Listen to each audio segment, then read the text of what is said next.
हमारे सभी दर्शकों को सादर प्रणाम। जय श्री कृष्ण। आज मैं आपको एक छोटा सा सूत्र बताने जा रहा हूँ। विवाह योग दशा के माध्यम से कैसे समझें। एक नया सूत्र है, सिंपल सा सूत्र है। यदि आपको ज्योतिष का थोड़ा सा भी ज्ञान है, आपको कुंडली में दशाएं देखनी आती है, अंतर दशाएं देखनी आती है, प्रत्यंतर दशाएं देखनी आती है, तो इस सूत्र को आप आसानी से समझ सकते हैं। लड़का और लड़की किसी का भी यदि विवाह नहीं हो रहा है तो सामान्य तौर से जब हम पंडित के पास जाते हैं तो इस सूत्र को काम में लिया जाता है पंडितों द्वारा। यह सूत्र बहुत सटीक बैठता है और इस सूत्र को आप भी सीख लेवें घर बैठे।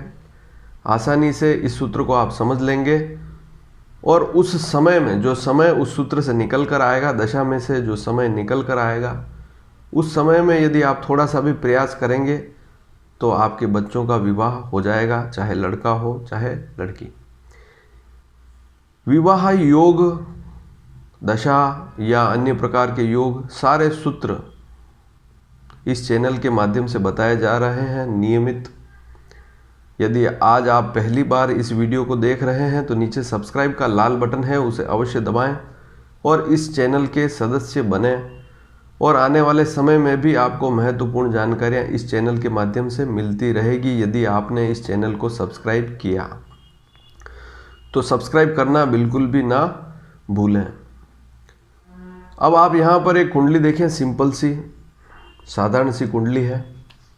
ऐसी कुंडली आपके सामने भी है, आपके बच्चे की हो चाहे आपकी लड़की की हो, जिसकी शादी अभी बाकी है उसकी कुंडली खोलें और लग्न कुंडली अर्थात प्रथम जो खास कुंडली होती है जन्म कुंडली D1 चार्ट, उसी को खोलकर देखना होगा। उसको खोलें, ध्यान से देखें और वहाँ पर द्वितीय भाव, पंचम भाव, सप्तम भाव और नवम भाव, इन 4 भावों पर दृष्टि डालें। मेरी बात को आप ध्यान से सुनें। कुंडली का द्वितीय भाव, पंचम भाव, सप्तम भाव और नवम भाव, इन 4 भावों पर दृष्टि डालें। दूसरा भाव जो होता है वह हमारे कुटुंब का भाव होता है। यदि आपके परिवार में कोई नया सदस्य जुड़ रहा है, रिश्ते में हो चाहे संतान के तौर पर हो, नया कोई सदस्य यदि परिवार में जुड़ रहा है तो दूसरे भाव को हम देखते हैं। पंचम भाव बुद्धि का भाव है। यहाँ पे व्यक्ति के विचार जो हैं वह प्रकट होते हैं, प्रेम प्रकट होता है, मानसिक इच्छाएं प्रकट होती है, तो पंचम भाव को भी अवश्य देखना चाहिए। सप्तम भाव विवाह का भाव है ही, उसे तो देखना ही होगा। और नवम भाव जिसे ससुराल भी कहते हैं, भाग्य भवन भी कहते हैं, इन 4 भावों पर नज़र डालें। हालांकि इसमें लग्न का भी योगदान होता है, लग्नेश को भी ध्यान में अवश्य रखें।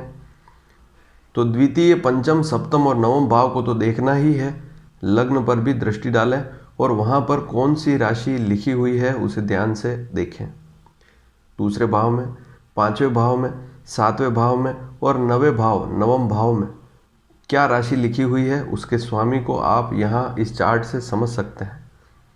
आपकी कुंडली में जैसे मान लीजिए द्वितीय भाव है, दूसरा भाव है, वहाँ पर 4 का अंक लिखा हुआ है। दूसरे भाव में 4 का अंक लिखा हुआ है, ध्यान से सुने। दूसरे भाव में 4 का अंक लिखा हुआ है तो यहाँ पर कर्क राशि कहलाएगी, उसका स्वामी चंद्रमा कहलाएगा। इसी प्रकार से सभी भावों को समझना होगा। और इन भावों में यदि राहु केतु भी बैठे हुए हैं, ध्यान से सुने, दूसरे भाव में, 5वें भाव में, 7वें भाव में या 9वें भाव में राहु केतु भी बैठे हुए हैं मान लीजिए, तो उन्हें भी आप नोट कर लीजिए। अब आप अपनी कुंडली खोलिए और दशा का चार्ट देखिए। अभी वर्तमान में आपको कोई भी दशा चल रही है, कोई भी दशा हो सकती है, किसी भी ग्रह की दशा यदि आपको चल रही है, लेकिन यदि दूसरे भाव के स्वामी की, पंचम भाव के स्वामी की, सप्तम भाव के स्वामी की और नवम भाव के स्वामी की अंतरदशा आने वाली है तो आप उस समय में प्रयास करेंगे तो विवाह का योग अवश्य बनेगा। वापस से आप ध्यान से सुने। आपकी कुंडली में दूसरा भाव, पांचवा भाव, सातवां भाव और नवा भाव, उसे आप ध्यान से देखें। उसमें जो भी अंक लिखा हुआ है, जो राशि लिखी हुई है, उसे एक पेपर पर नोट कर लें और उनके स्वामियों का आप इस चार्ट से पता लगा सकते हैं। मान लीजिए आपकी कुंडली में 9वें भाव में 6 का अंक लिखा हुआ है तो कन्या राशि हुई, और कन्या राशि का स्वामी इस चार्ट से पता लग गया है, बुध होता है। तो इसी प्रकार से चारों भावों के जो स्वामी हैं उनको आप एक पेपर पर लिख लें।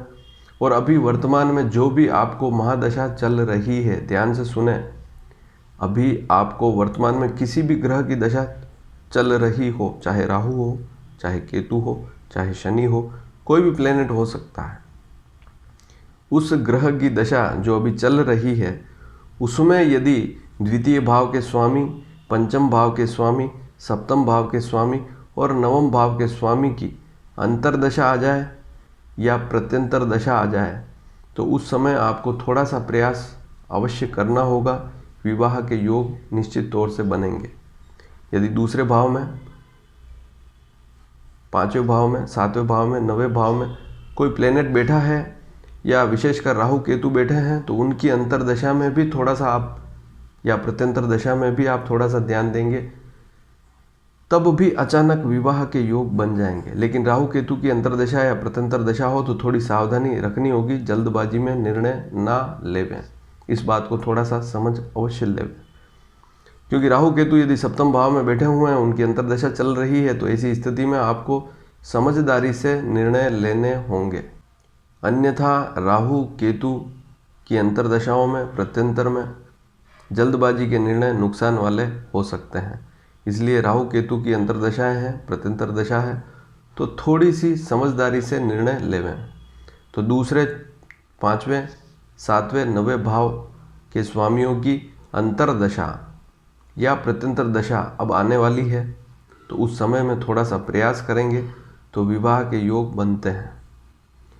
तो यह एक सामान्य सी स्थिति है, इसको आप ज्योतिष के माध्यम से सीख सकते हैं, समझ सकते हैं।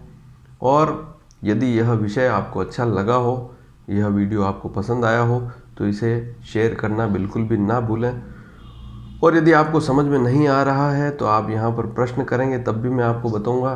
लेकिन आपको प्रश्न में यह लिखना होगा कि आपकी किस लग्न की कुंडली है, वर्तमान में किस ग्रह की दशा चल रही है। विवाह योग देखना बहुत सामान्य सी प्रक्रिया है, लेकिन बहुत सी बार हमारे पास अच्छा समय आता है, उस समय हम ध्यान नहीं देते हैं, हमारे काम में व्यस्त रहते हैं, इधर उधर किसी काम में व्यस्त हो गए तो वह समय निकल जाता है। उस समय विशेष में ही प्रयास करेंगे तो काम अवश्य बनेंगे। हर एक काम का समय होता है, उस समय में प्रयास करते हैं तो विशेष लाभ होते हैं, और यदि विपरीत समय में प्रयास करते हैं तो आपको निराशा ही हाथ में आती है। तो इस विषय को अधिक से अधिक आप समझें और शेयर करें। धन्यवाद। जय श्री कृष्ण।